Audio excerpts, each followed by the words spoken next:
एक पिता का संघर्ष दिल को छू जाने वाली कहानी। यह हार्ट टचिंग स्टोरी उन फादर्स को समर्पित है जो अपने परिवार के लिए जी जान से काम करते हैं, खुद की इच्छाओं को मारकर अपने बच्चों के लिए सपनों को पूरा करते हैं।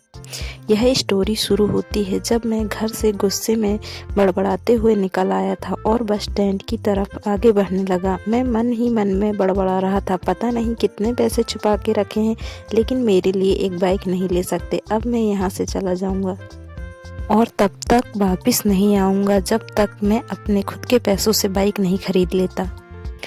इतना सोच ही रहा था तभी मेरे पैर में मुझे कुछ चुभने का एहसास हुआ। नीचे देखा तो समझ आया कि जल्दबाजी में पापा के जूते पहन आया हूँ।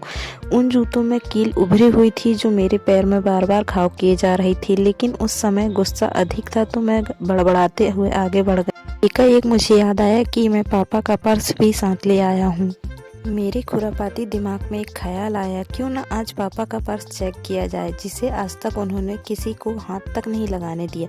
पता नहीं कौन सा खजाना छुपा है इस पर्स में जो किसी को हाथ तक नहीं लगाने देते। जब मैंने पापा का वह पुराना पर्स खोलकर देखा तो उसमें पैसे तो नहीं मिले, लेकिन पैसों की जगह पर एक डायरी रखी हुई थी। तब मैंने सोचा, ओह, यहाँ तो खजाना छुपा रखा है। मैं समझ रहा था कि यहाँ पापा ने लिखा होगा कि किस से कितने पैसे लेने हैं और किसको कितने पैसे दिए हैं, लेकिन मैं गलत था। जब मैंने उस छोटी सी डायरी का पहला पेज खोलकर देखा तो वहाँ पर जो लिखा था वह थोड़ा सीरियस कर देने वाला था। डायरी में जो लिखा था उसे पढ़ने के बाद मेरे चेहरे पर जो एक्सप्रेशन थे वह गायब हो गए। पहली जो विश थी उसमें लिखा हुआ था, अच्छे जूते पहनाना। यह बात मेरी कुछ समझ नहीं आई। तभी मेरा पाँव अचानक सड़क पर भरे हुए पानी पर जा पड़ा और तभी मेरे पाँव में कुछ गीलेपन का एहसास हुआ। जब मैंने जूता उतार कर देखा तो उसका तला टूटा हुआ था। यह देखकर मुझे डायरी में लिखी बात याद आ गई। मुझे आज भी याद है जब मैंने पहली बार कैमरे के लिए जिद की थी, जो मेरे पापा मुझे 2 हफ्ते बाद मेरे बर्थडे पर ला कर दिया था, जिसे देखकर मैं बहुत खुश हुआ था। और मुझे खुश देखकर मुझसे ज़्यादा अगर कोई खुश था तो वह मेरे पापा थे। अब मेरे चेहरे से गुस्सा एकदम गायब हो चुका था। जब मैं आगे का पन्ना पलटा तो वहाँ पर कुछ विशेष लिखी हुई थी। तभी मुझे माँ पापा की कई बातें याद आ रही थी कि कैसे माँ जब कहा करती थी पापा से, अब तो जूते पुराने हो गए, नए ले लीजिए, तो पापा अक्सर यह कहकर टाल दिया करते थे, जूते अभी और चलेंगे, अभी कुछ दिन पहले लिए थे। मुझे आज समझ आ रहा था कि कितने दिन और चलेंगे। साथ ही साथ यह भी समझ आ रहा था कि पापा का पर्स क्यों छुपा कर रखते थे।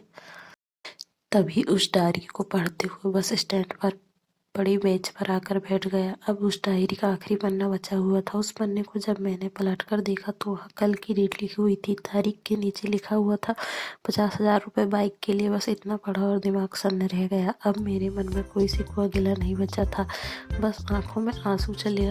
मुझे आज तक नहीं पता तब मैं क्यों रोए जा रहा था। जैसे तैसे बाइक एजेंसी पर पहुंचा। पापा वहीं थे। मैंने पापा को दौड़कर गले लगा लिया और मेरी आंखों में आंसू रुकने का नाम नहीं ले रहे थे। पापा को समझ नहीं पा रहे थे आखिर क्या हो रहा है और क्यों रो रहा है। मैंने पापा से कहा, पापा मुझे मोटरसाइकिल नहीं चाहिए, आप अपने लिए जूते ले लीजिए। अब आज से मैं जो भी करूँगा अपनी मेहनत से अपने बलबूते पर पढ़कर करूँगा।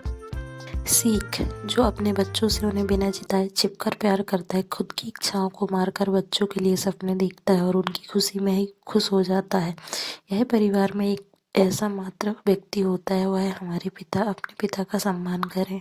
मन की बात जो पल में जान ले, आंखों से जो हर बात पढ़ ले, दर्द हो या खुशी हर बात को पल में जान ले। पापा ही तो है जो आपको बेपनाह प्यार दे।